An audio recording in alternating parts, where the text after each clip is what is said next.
Saat ini sedang viral tentang nikah beda agama yang disahkan oleh pengadilan negeri. Sementara fatwa Majelis Ulama Indonesia mengharamkan pernikahan beda agama. Bagaimana pendapat Pak Ustadz tentang pernikahan beda agama? Bukan pendapat saya, tentang dalam Al-Quran. La tankihul musyrikina hatta yu'minu. Jangan nikahkan anak perempuanmu dengan laki-laki yang musyrik sampai mereka beriman. Wal abdul mu'minun, hamba sahaya kalau dia beriman, khairun, lebih baik, min musyrikin, daripada orang musyrik. Walau a'jabakum, walaupun mengagumkan kamu hartanya, bangsawan, kaya, punya jabatan dan lain sebagainya. La tunkihul musyrikati hatta yu'min. Janganlah hai laki-laki kamu menikahi perempuan yang beda agama. Wala amatun musyrik mu'minatun, perempuan yang berkulit hitam hamba sahaya, khairun min musyrikatin. Wala amatun mu'minatun, perempuan yang hamba sahaya berkulit hitam miskin susah melarat, khairun, lebih baik, min musyrikatin, daripada seorang perempuan yang berbeda agama. Walau a'jabatkum, walaupun dia menarik, menakjubkan bagi kamu. Bapak-bapak, ibu-ibu, jaga anaknya. Kalau sudah nampak bergaul, jangan sampai dia jatuh cinta, nanti dia menjadi melawan. Semua berawal dari percikan-percikan api di lalang yang kering, cepat padam. Siapa itu? Teman saya kuliah mah beda agama, berteman, hati-hati. Nanti betapa banyak disebabkan oleh pertemanan dan persahabatan. Bergaul, berteman, tak masalah. Tapi kalau sudah sampai pada pernikahan, na'udzubillah. True story, kisah nyata. Datang bapak-bapak, ibu-ibu ke kantor Badan Amil Zakat Nasional Provinsi Riau. Saya waktu itu jadi tim sosialisasi zakat. Assalamualaikum Pak Ustadz. Waalaikumsalam. Saya mau nanya masalah agama. Apa masalahnya? Ustadz Somad nggak usah ikut sidang dulu. Kenapa? Ini ada dua orang yang mau konsultasi agama. Ada apa Bapak Ibu? Nangis dua-dua. Ada apa Pak? Makin kuat. Saya bilang kalau Bapak Ibu nangis, nanti saya nangis juga. Apa masalahnya? 5 orang sekali murtad Pak Ustadz. Loh, gimana ceritanya? Anak gadis saya nikah, ini pura-pura masuk Islam. Setelah anak 3 dia murtad. Anak saya takut nggak makan. Anaknya 3 dibawa, anak, menantu, cucu. Saya nggak bisa bicara kuat karena ini orang udah tua-tua, 70 tahun. Kalau sempat saya katakan, mengapa? Saya takutnya meninggal.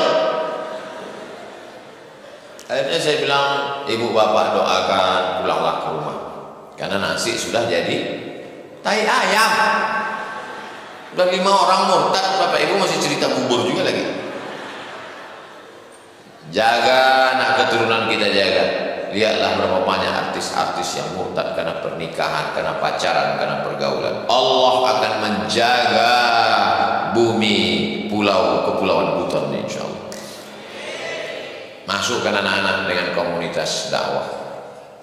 Bau-bau hijrah festival ini membangkitkan semangat. Masya Allah, para alim ulama, tokoh-tokoh masyarakat datang kemari.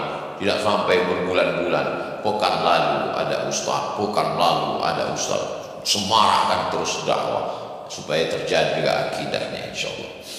Apa hukum orang yang nikah berbeda agama, tinggal satu rumah sebagai pasangan suami istri, maka selama itu dia berzina. Kalau satu hari dia hubungan kelaminnya 3 kali berzina. Zina pagi, berzina siang, berzina sore, macam makan obat, zina. Sampai akhirnya dia mati, maka dia mati. Kalau dia tidak murtad, maka dia pelaku dosa besar, neraka jahanam. Kalau sampai dia murtad, maka dia tidak diterima.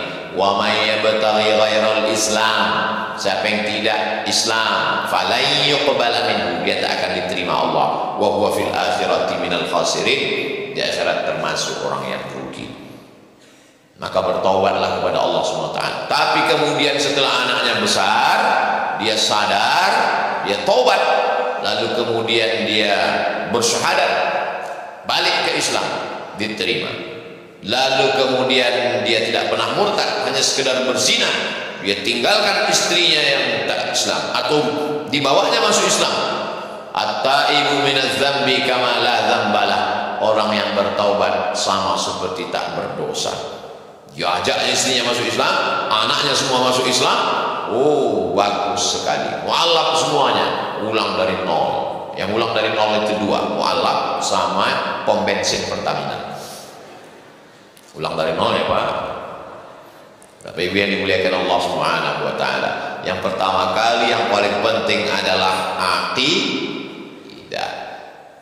Orang sejak zaman dulu di benteng Kesultanan Mutan yang paling dipentingkan pertama kali adalah aqidah.